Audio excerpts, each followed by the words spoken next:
What happens when the Spanish language starts lying to you? If you survived part 1 of this masterclass, your logic is ready to find out. But, tactical warning. If you just scrolled into this video, stop right now. Go watch part 1, build your foundation with the 90% rule, and then come back. You will need that logic to survive today. For the veterans, adjust your focus. Up to this point, the rules were transparent, but today, words were disguises, and your intuition will be tested. Turn on your suspicions. Welcome to the trap zone. Remember the rule? If it ends in O, it is masculine. If it ends in A, it is feminine. But look at this word, problema. It ends in A, so logic says it should be la problema, right? No. Native speakers say el problema. Why? Is it random? Actually, no. This word is not originally Spanish. It is Greek. And in the Greek language, words ending in ma are masculine. Think of these words as Greek spies. They wear an A at the end to look feminine, but they are secretly masculine. So we always say el problema, el sistema, el idioma, el programa. Here's a quick memory hack for you. If it ends in ma, it is masculine. Now let's look at trap number 2, the word agua. This word is different. It is not Greek. It is a feminine word, but try saying la agua. Listen closely. La agua. Do you hear that? The two A's crash together. It sounds like a stutter, and Spanish hates bad sounds. So to fix the audio, we have a special rule. We change la to el just for the singular, just to make it flow smoothly. El agua. But be careful, this is the part where 99% of students fail.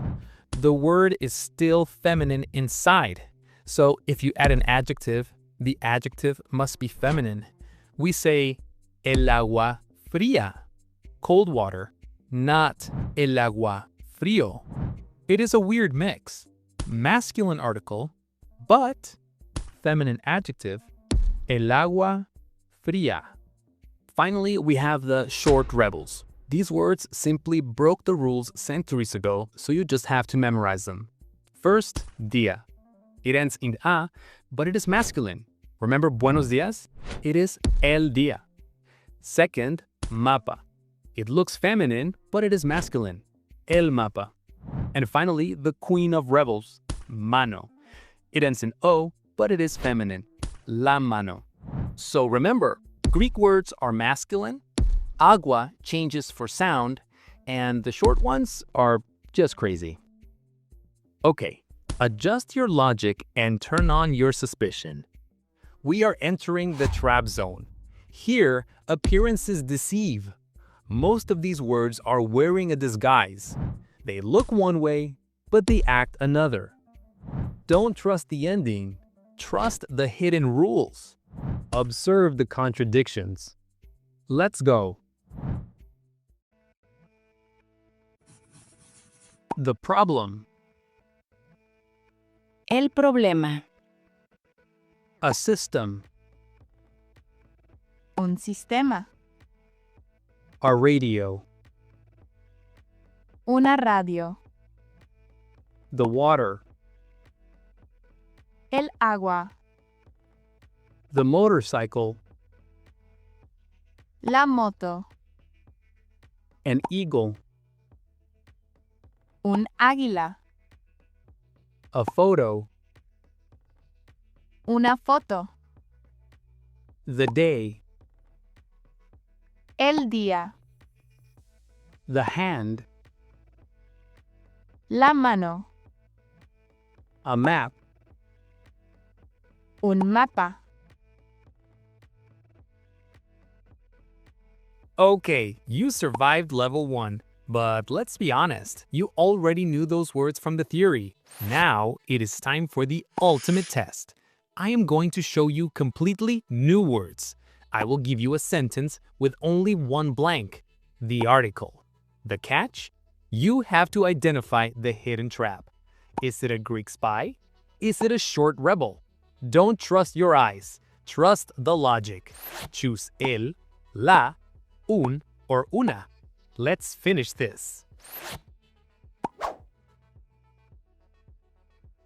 Vivo en un planeta grande. Planeta wears an A at the end, but don't fall for the trap. It is a masculine rebel word. Use un.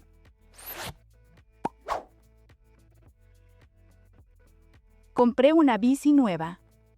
Bici is short for bicicleta. It's a feminine rebel word, so we need una.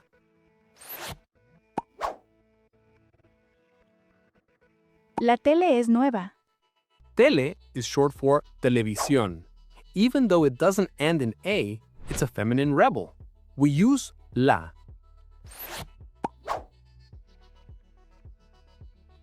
El sofá es cómodo. Sofá ends in A, but it's a short rebel. It is completely masculine, so we use el. Vamos a la disco esta noche. Disco ends in O, but it's a rebel. It's short for discoteca, so it's 100% feminine. Use la.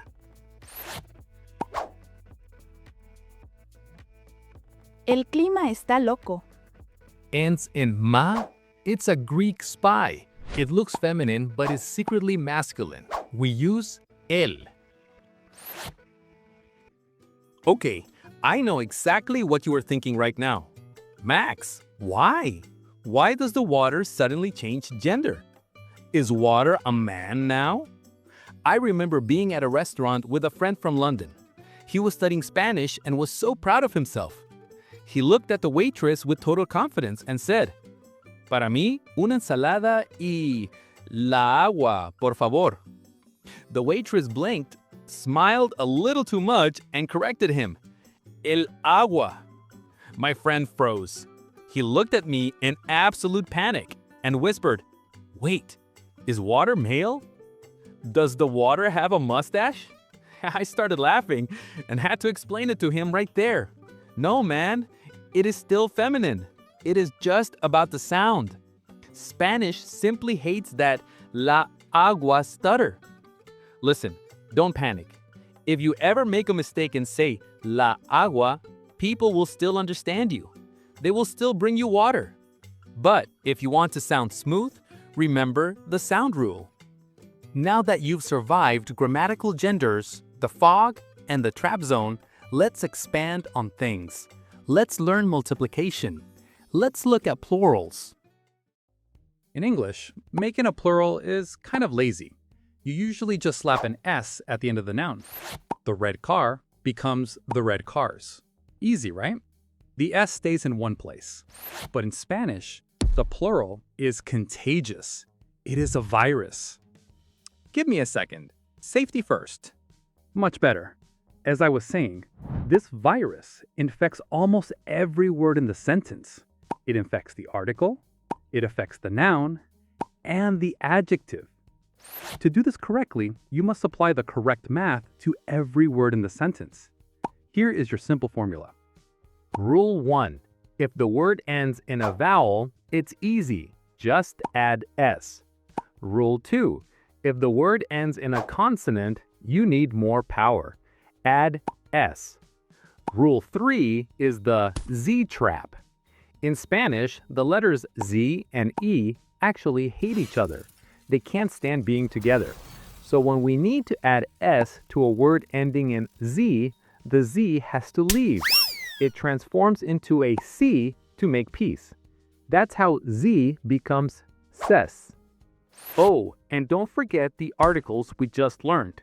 They get infected too. El becomes los. La becomes las. And since we're building real, natural sentences, we need a verb. If you watched video 1 of this course, you already know the verb ser. Because the plural virus infects absolutely everything, the verb changes too. S transforms into son. Let's put it all together. Look at this full natural sentence. El problema es difícil. Apply the math.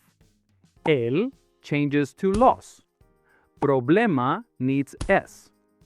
Es becomes son. And difícil needs es. Calculate it all together. Los problemas son difíciles.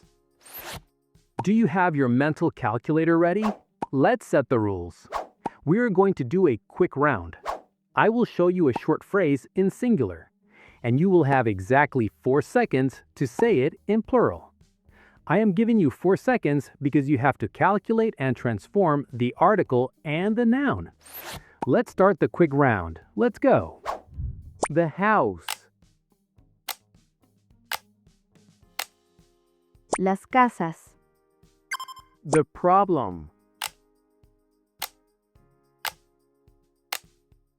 Los problemas. The pencil.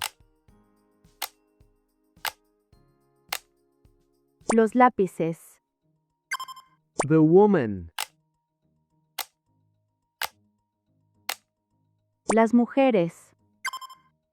The doctor. Los doctores. The light. Las luces. The car. Los carros. The day. Los días. The hotel.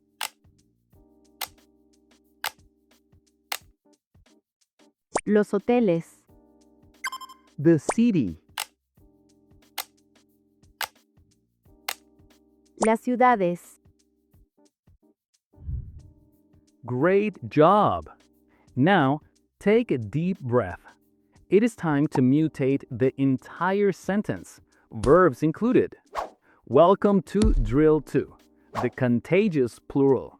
The plural will infect every part of the equation: article, noun, verb, and adjective.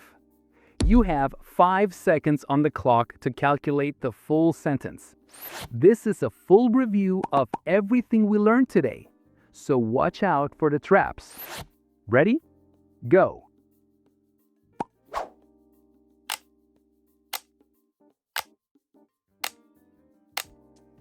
Las flores son hermosas.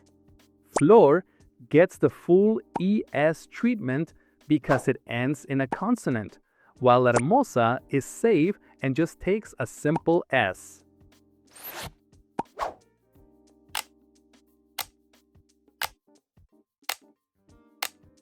Las motos son rápidas. Ah, the feminine rebel motto. The math is super easy on this one. Since both end in vowels, just drop an S on both and you're done.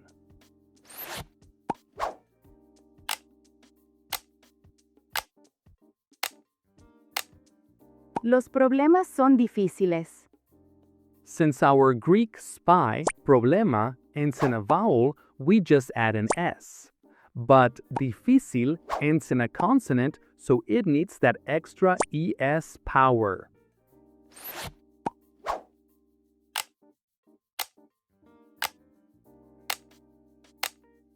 Los trabajadores son felices. Here, trabajador needs an ES. And for feliz, watch out, the Z trap is activated. The Z becomes C plus ES.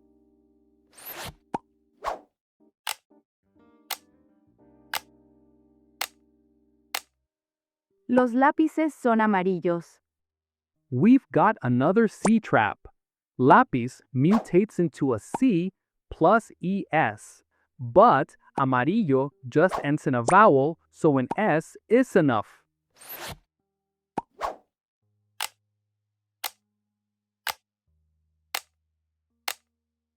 Los sofás son cómodos. For our masculine rebel sofa, the formula is simple. They both end in vowels, so just attach an S to each and you're done.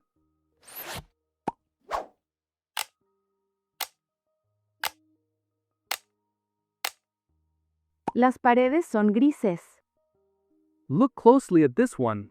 Both pared in gris and in consonants, meaning they both get hit with the ES power.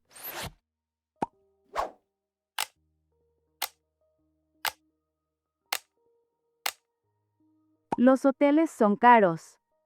Hotel ends in an L, so it needs the ES to survive. Caro is just a vowel, so it only takes an S. Don't mix up your variables.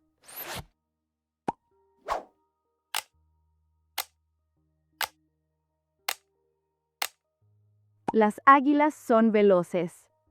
The ultimate trick. In plural, that audio fix disappears, so el goes back to its true feminine form, las. Águila takes an S, and veloz triggers our final C trap. You navigated the fog of grammatical genders, survived the trap zone, and contained the plural virus. Now you know the truth about masculine and feminine, Greek spies, short rebels, and the exact math of S, ES, and CES. I know it seems like a lot of information today, but I promise you, with practice, your brain will do this on autopilot. Now, Se acabó el inglés. Apagamos los subtítulos mentales. Escúchame bien. Dominar estas pequeñas trampas y saber calcular un plural rápido es lo que te separa de sonar como un turista usando un traductor. Sé que hoy vimos muchas reglas y que las terminaciones pueden ser abrumadoras, pero relájate. No te preocupes por tomar notas. He creado una hoja de trucos, cheat sheet, con todo el resumen de este video para ti. Tiene la lista de los espías griegos, los rebeldes cortos y toda la matemática del plural. Es completamente gratis. El link está en la descripción. Descárgala, imprímela y pégala en tu refrigerador hoy mismo. Tu misión en los comentarios. Mira a tu alrededor ahora mismo. Escoge un objeto que tengas cerca y escríbelo en singular y en plural aplicando la matemática que aprendimos. Por ejemplo, el libro, los libros, o la pared, las paredes. Te voy a estar leyendo. Y si veo a alguien escribiendo los paredes, iré personalmente a corregirlo. Ya dominas los objetos, el género y la cantidad. Pero, ¿de qué sirve saber decir los baños si no sabes cómo encontrarlos? Imagina que estás en una emergencia y necesitas un baño urgente. Preguntas, ¿dónde es un baño? ¿Dónde hay un baño? ¿O dónde está? Equivocarse aquí puede ser la diferencia entre llegar a tiempo o pasar un mal rato. En el próximo video te daré el mapa definitivo de hay versus está, para que nunca más te pierdas buscando lo que necesitas. Suscríbete y activa la campana para no perderte tu próxima herramienta táctica. La lógica gana a la memoria. Soy Max y esto es Español Descomplicado. Nos vemos en la próxima clase.